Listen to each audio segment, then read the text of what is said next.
Hi, I'm Joan, and I'm here to give you some tips about getting your child ready for potty mastery.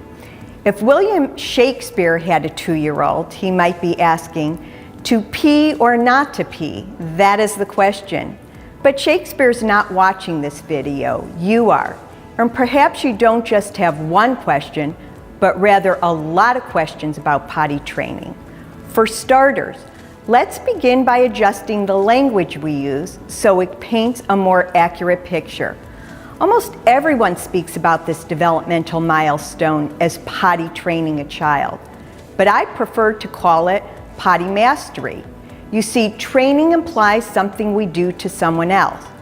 For instance, if you work with a personal trainer, then you know exactly what I'm talking about. You and your trainer have likely agreed upon some desired goals, and then your trainer's job is to put you through your paces, otherwise known as the drill. You see, it doesn't work like that for young children. Learning to put their pee and poop in the potty is big work for a toddler, a skill they learn to master with time and patience. When we think of it as helping children acquire a new skill, instead of putting them through their paces, it becomes more apparent that mastery is a process, not an event. For young children, it's the onboarding of a new skill, definitely not the execution of a drill. We know that potty mastery often, but not always, takes place during a child's second year of life. So it's important for you to pay attention to your child's readiness signs, so you don't begin the process, then decide your child isn't ready, only to have to start it all over again. To help you out, I'm going to address some readiness signs you'll definitely want to pay attention to. Let's start with communication skills.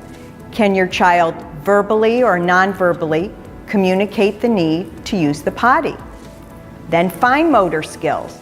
Can your child dress and undress independently or with moderate assistance? After all, using the potty is a sign of independence. A child's willingness and interest in dressing and undressing helps to support this skill. Now there's one you may not have heard of. Is your child playing with toys in a meaningful way? You might be asking, what does that have to do with potty mastery? To successfully use the potty, a child must make the cognitive connection that pee and poop belong there, in the potty that is. So pay attention to how your child plays. Has she started using props in more meaningful ways? For example, does she put her toy cars into a toy garage? Are miniature people going inside the playhouse? Is play food put in the toy refrigerator? If she is not making these associations, then more likely her play is still motor driven, reflected in lots of dumping and filling, or more likely, more dumping and a little less filling.